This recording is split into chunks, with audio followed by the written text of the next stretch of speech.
Sot ka ardhur vendimi nga Drejtoria e Arsimit, i përcjell tek drejtorët e shkollave të gjitha niveleve dhe prej drejtorëve të shkollave tek mësimdhënësit dhe tek ne prindrit në grupet në Viber që kemi me prind, dhe është marrë vendimi që sot për shkak të kushteve atmosferike të vendoset të ndërpritet mësimi gjatë ditës së sotme. Sot po presim më vonë, jemi në kontakt me Drejtorinë e Arsimit, njëkohësisht edhe me Drejtorinë për Siguri dhe Emergjenca dhe me komunën në përgjithësi, jemi në kontakt për të shohim a do të marrë mirë vendim që edhe nesër të përsëritet i njëjti vendim që mos mbahet mësim. Sot njoftimi ka ardhur pak me vonesë, themi me vonesë sepse fëmijët vetëm kanë e ciklit paradite, vetëm kanë shkuar në mësim dhe njoftimi ka ardhur diku në ora 8:30, në mos shumë ose 8:30 në disa shkolla dhe kanë filluar mësimin, pastaj kanë ndërprer mësimin. Disa kanë qenë që kanë ndërprer mësimin mas orës 3, varësisht prej shkollave, prej vendeve ku janë shkollat, mirë po në përgjithësi na si Këshilli i Prindërve konstatojmë se ndoshta vendimi është vonë pak për shkak se prind kanë qenë pothuajse secili nëpër puna, të angazhuar nëpër puna, është dashur me u kthye, me lënë punën ose me ngarku dikon tjetër për me shku me marr fëmijët e tyre, sidomos cikli në 5 dhe qerrët kanë qenë jashtëzakonisht shumë problem. Mirë po e dim që është emergjente dhe edhe këto raste duhet me bashkëpunu bashkërisht këto organet. Komuna, Drejtoria e Arsimit faktikisht themi ka kërku falje në atë kuptimin që s'ka marrë vendim më herët, mirë po edhe ata në ora 7, kur kanë fillu punën, se kanë vrejt do të thotë situatën që është edhe pse është kanë e paralajmëruar që ka mundësi me pas rreshje të shiut edhe vërshime në vendet të ndryshme, mirë po vendimet ka një herë mirën edhe me vonesë, por shpresojmë që herave tjera mos të përsëritet ndoshta kjo. Mendoj që Drejtoria e Arsimit dhe Drejtoria për Siguri dhe Emergjenca ato janë kompetente për me marrë këtë vendim dhe në bashkëpunim edhe me kryetarin e komunës se kanë patë rrugës që të mirët ky vendim, ne si prind normalisht e përkrahëm një vendim të tillë, duke pas parasysh motën sot si ka mbizotruar dhe dim që në kushte të tilla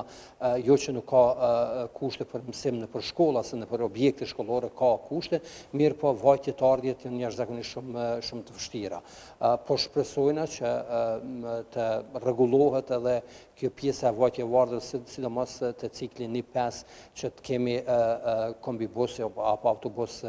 të rregulluar nga komuna, po shpresojmë vitin tjetër na kemi punu bashkërisht me Drejtorinë për Siguri dhe Emergjenca, me Drejtorinë e Arsimit, edhe si Këshilli i Prindërve, që kjo gjë të rregullohet, pastaj kur rregullohet kjo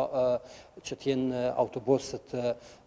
komunal, ata të cilët i bartin fëmijët tonë prej shtëpive nëpër shkolla, do të jetë jashtëzakonisht shumë më mirë. Për arsye se edhe këtë probleme kemi, bartja e fëmijëve po bëhet me kombibus privat që në vend që një kombibus të 12 vjet, 13 ose 15 aty hin deri në 30 fëmijë tonë që është jashtëzakonisht shumë e rrezikshme një gjë e tillë. Jo, përveç se ka pas do të thotë shqetësime pse mos më ardh dje ose pse mos më ardh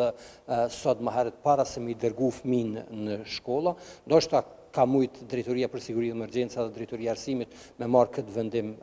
dje, duke pas parasysh lajmërimin nga Instituti Hidrometeorologjik i Kosovës, por vendimi ka ardhur mas kanë fillu puna edhe në DK dhe në DSE dhe kanë pa që si është gjendja atmosferike e kanë marrë këtë vendim. Nuk është e lehtë më marrë edhe ky vendim, sepse e dim që një ditë e humbur, edhe pse s'është e humbur, po mund me u kompenzu kjo, mirë po e lehtë nuk është me u marrë ky vendim, se mundet moti me ndryshu dhe pastaj secili prej nesh edhe ne prind kishim thonë pse kanë marrë këtë vendim, pse ngut me marrë këtë vendim duke pas parasysh që mundet me ndryshu moti, po shpresojmë që ka qenë në të mirën e fëmijëve tonë. Edhe pse ne si prind kemi pas angazhimet tona dhe jemi mundu, apo një pjesë e prindëve janë mundu me u kthy prapë prej punave apo me lënë keq veten për me i marrë fëmin me i dërgu në shtëpi mas 1 ore 2 që ka ardhur vendimi, mirë po shpresojmë që të jetë për të mirën e fëmijëve dhe Drejtoria për Siguri dhe Emergjenca dhe Drejtoria e Arsimit Po në bashkëpunim edhe me drejtorët të shkollave të tjera, po edhe me neve Këshillin e Prindërve që ne jemi në kontakt të vazhdueshëm me ta, të marrim vendime për të mirën e fëmijëve tonë. A kemi apo a kanë mujt me qëlluar që është vendimi i duhur apo jo, na po e shohim sot gjendjen çfarë është, po shpresojmë që është vendim i duhur dhe të kompenzohet edhe kjo ditë e humbur sot. Po shpresojmë mas orës 4 na kanë thonë që do dalin me vendim tjetër drejtoritë përkatëse komunale, dalim me vendim sa do të ketë mësim nesër, sepse sipas meteorologëve edhe dita e nesërme do të jetë kështu me reshje të dindura shiu, por do të vendosin ata se si do të veprojmë.